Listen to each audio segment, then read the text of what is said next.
আসসালামু আলাইকুম। একসময় পার্বত্য চট্টগ্রামের রাজনীতিতে উত্তপ্ত এই জনপদটি আজও বয়ে বেড়াচ্ছে এক গভীর অন্ধকার অধ্যায়ের স্মৃতি। এই অধ্যায় হলো উপজেলা পরিষদ চেয়ারম্যান শক্তিমান চাকমা এবং তপনজ্যোতি বর্মা সহ একাধিক রাজনৈতিক নেতার নৃশংস হত্যাকাণ্ড। এই ঘটনা জনসমক্ষে এলেও এর নেপথ্যের মূল পরিকল্পনাকারী মাইকেল চাকমা এখনও রয়ে গেছে ধরাছোঁয়ার বাইরে। আজ আমরা চেষ্টা করব সেই অজানা কাহিনী উন্মোচনের। 1997 সালে শান্তি চুক্তির বিরোধিতা করে পার্বত্য রাজনীতিতে জন্ম নেয় ইউপিডিএফ, যার নেতৃত্বে ছিলেন প্রসিদ্ধ বিকাশ খিসা। এই নতুন রাজনৈতিক সংগঠনের অন্যতম সংগঠক ছিলেন মাইকেল চাকমা। অপরদিকে একই উপজাতি গোষ্ঠীর আরেক পরিচিত নেতা শক্তিমান চাকমা বেছে নেন ভিন্ন রাজনৈতিক মতাদর্শ। এই দুই নেতার মধ্যে দ্বন্দ্ব তীব্র হয় 2011 সালের 8 ফেব্রুয়ারি। সে সময় চাঁদাবাজি, অস্ত্র চোরাচালান সহ 18টি মামলার দায়ে পতেঙ্গা থেকে র্যাব অস্ত্রসহ মাইকেল চাকমাকে গ্রেফতার করে। এই গ্রেফতারের মধ্য দিয়ে মাইকেল চাকমার রাজনৈতিক ভবিষ্যৎ একরকম ধূলিসাৎ হয়ে যায়।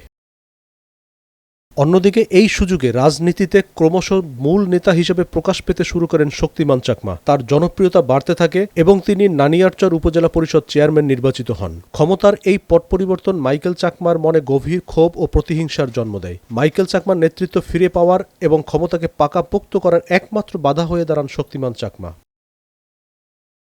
এসব ঘটনার পরিপ্রেক্ষিতে মাইকেল চাকমা আওয়ামী লীগ সরকারের সাথে মতবিরোধের ফলে গুমের শিকার হন। পরবর্তীতে গত বছর 5 আগস্ট আওয়ামী লীগ সরকার পতনের পর তিনি ছাড়া পান। গুমের বিষয়কে পুঁজি করে এবং দেশবাসীর সহমর্মিতাকে কাজে লাগিয়ে পুনরায় ইউপিডিএফ এর মাস্টার মাইন্ড হিসাবে পার্বত্য চট্টগ্রামে নাশকতার পরিকল্পনা এবং বাস্তবায়নে লিপ্ত রয়েছেন তিনি। এছাড়া বিভিন্ন নিউজ মিডিয়া ও চ্যানেলে নিজেকে ভিকটিম হিসাবে উপস্থাপন করে সুকৌশলে ভারতীয় এজেন্ডা বাস্তবায়নে লিপ্ত রয়েছেন মাইকেল চাকমা।